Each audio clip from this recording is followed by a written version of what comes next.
What have we got this time? Okay, this time I have brought for you the most incomplete book that I've ever brought. This is an actual printed page from the Gutenberg Bible.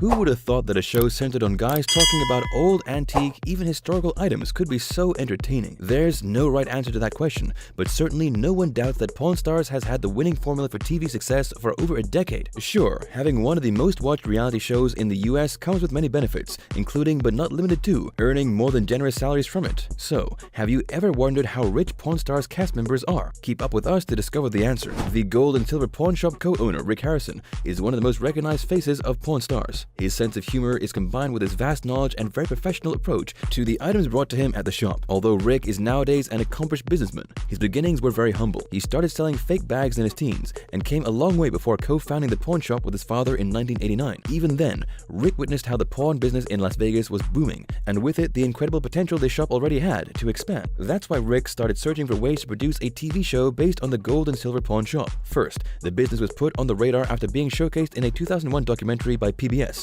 Years later, in 2008, the Harrisons were contacted by Left Field Pictures with the idea of producing a reality TV show based on the shop, and the rest is history. A simple reminder how to enter our brand new giveaway. We will be giving away either iPhone Max, iPad mini, or MacBook Pro. It's really your choice. All you have to do is watch the full video, leave a like, comment the keyword hidden in the video, subscribe, and turn on notifications to enter the giveaway. It's really that simple.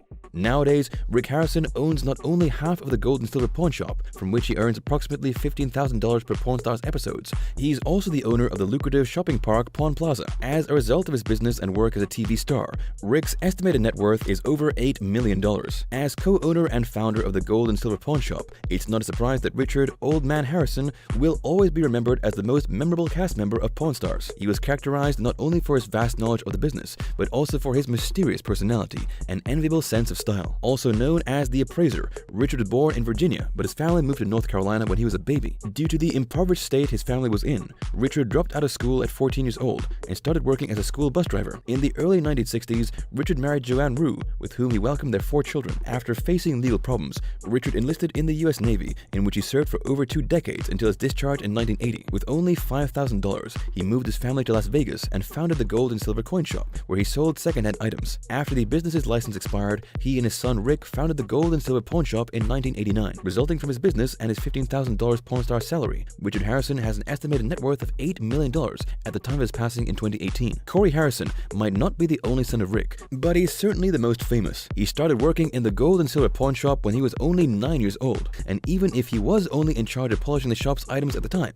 he quickly learned the basics about the business. Corey officially started working in the family shop when he was a teenager, and is nowadays not only its manager, but also the principal candidate to take the boss's seat sometime in the future. Although in Pawn Stars, it has become a recurring plot to see Corey being judged by his father and grandfather about his business decisions. In reality, Corey also owns a percentage of the business. After being divorced twice, undergoing gastric band surgery, and losing over 100 pounds in weight, Corey's personality is undeniably widely commented as well. However, his TV appearances and professional life are still the most outstanding things about him. Corey Harrison has an estimated net worth of $4 million, resulting from his work as a businessman and as a cast member of Pawn Stars, though his salary in the show is unknown. Despite not being a member of the Harrison family, Austin Lee Russell, Chumlee, is undeniably one of the most famous members of Pawn Stars. While what stands out the most about appearances in the show is his personality and ongoing friendly and comical feud with Rick Harrison, in reality, Chumlee has a notably wide knowledge of vintage sports items and games. He's been working for the Harrison family since he was 21 years old, though before that, he was already well acquainted with them,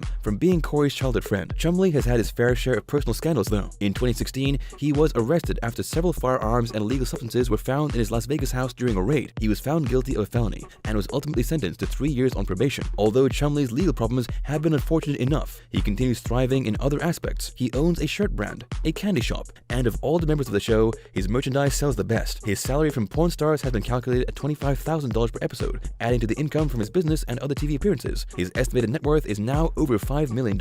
Any casual viewer of Pawn Stars knows that the gold and silver pawn shop staff doesn't always know everything about the items brought to them, including their authenticity and so real value. When this happens, they invite an expert expert to inspect it closely and clear up any questions about it. While this frequently recurs in the show, people might be surprised to know that these experts don't earn money from their appearances in Pawn Stars. However, they obtain something more valuable instead, and that is promoting their own business, and in a few cases, the opportunity to have their own show. It's worth noting that every Pawn Stars expert is an accomplished professional in their own right, and many of them even have impressive fortunes resulting from their own businesses. Fans might very well recognize Rick Dale as the star restorer of the show. He was first introduced in the episode Time Machine in 2009, when Rick Harrison brought an old Coke vending machine to him. Rick Dale continued appearing in the series to examine other vintage items to determine whether or not they were profitable investments for the pawn shop. Though in total, Rick has only been in 13 episodes of Pawn Stars, he's well remembered not only for his impeccable work as a restorer, but also for appearing in other TV shows such as American Pickers and Coked Up. In 2010, History decided to give Rick Dale his own show, American Restoration, which was centered on Rick's own shop, and turned out to be the first of the many spin-offs spawned from Pawn Stars. Unfortunately, in 2014, the show was rebooted, and Rick and his family didn't appear in it again. Although his salary from American Restoration is unknown, Rick Dale has an estimated net worth of $2.5 million, resulting almost entirely from his own business. Also known as The Count, Danny Coker is not only one of the more famous Pawn Star experts, he's probably the most eccentric one to ever appear in it. While Coker's appearances in the show were few, he's well remembered for his expertise in car restoration and his love for classic autos. However, what many people may not know is that Pawn Stars wasn't Coker's debut on TV, as in the 1990s, he hosted a horror movie-centered show on a local Nevada television network. Though he stayed away from TV cameras for over a decade, Danny surely knew how to use his time wisely by focusing on establishing his business, Count's Customs in Las Vegas, in addition to other businesses such as a tattoo parlor and a grill bar. In 2012, History premiered Counting Cars, a show focused on Coker's car restoration business. His salary from the show is reputedly $100,000 per episode, though this figure seems rather high, and no official source has confirmed it. However, as a result of his business activities and from his appearances in Counting Cars, Danny Coker has an estimated net worth of $13 million. His name is very recognizable to Pawn Stars fans, as he has appeared on the show more than a dozen times. Craig is of Russian descent and served in the US Marine Corps for years, in addition to having a major in philosophy from New York-based Cornell University. Craig's expertise lays in antiques and war items, which is something that has landed him a place as an expert in several shows besides Pawn Stars, including American Restoration, Strange Evidence, and Mysteries of the Abandoned. In 2015, he was a member of the San Diego Airspace Museum's board of directors, though he left the position for unknown reasons. Aside from appearing in historically focused TV shows, Craig is a well-known antique collector in San Diego and an accomplished author. While it's already been said that Pawn Stars experts don't receive monetary compensation from the show's producers, this might be different for Craig as he's a recurring guest in the show. However, it's unknown what his salary is for appearing in this and other shows. As a result of his job as an author, TV personality, and antique dealer, Craig Gottlieb's net worth is estimated at $1 million.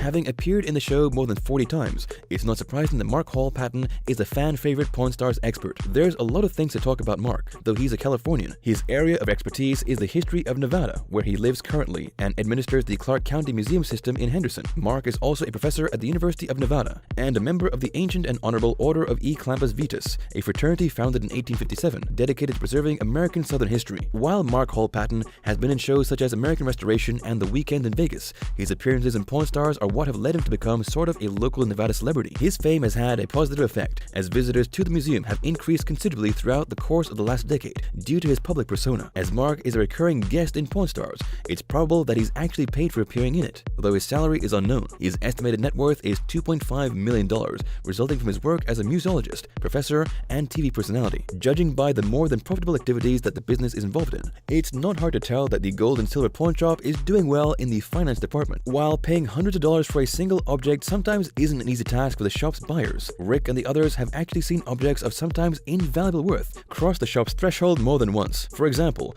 paying thousands of dollars for a book isn't likely a wise choice, unless it's Isaac Newton's personal copy of De Natura Fossilium. However, when said book was brought to the shop, it was valued at $20,000. Fortunately for them, the gold and silver pawn shop negotiated well enough that the seller accepted just $7,000 for it. There are objects that sell for high prices due to historical value, but nothing ever compares to how sought after are musical-related items. This is the case of a Fender Stratocaster from 1963, brought to the pawn shop, which belonged to Jimi Hendrix. Unluckily, Rick couldn't get a hold of such a precious guitar because he didn't offer more than $600,000, while the owner's lowest price was $750,000. Though the most expensive item ever seen on Pawn Stars is definitely a George Washington suit, Rick couldn't buy it as its price was over $2 million, but it was undoubtedly an item worthy of showing off to celebrate the show's 500th chapter. However, money isn't the only good thing Pawn Stars has brought to the shop. Nowadays, the Gold and Silver Pawn Shop is a tourist attraction in Las Vegas and is reputedly visited by as many as 4,000 people per day. Pawn Stars is still going strong on TV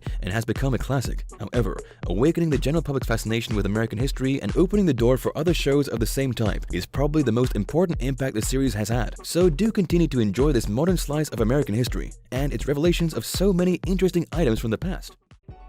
Thank you for spending some time with us. Make sure to like and subscribe so you never miss another video. We also handpick these videos which we recommend you watch next. You can talk to us on all social medias or ask a question in the comments below. Thank you for being with us, and we'll see you back tomorrow.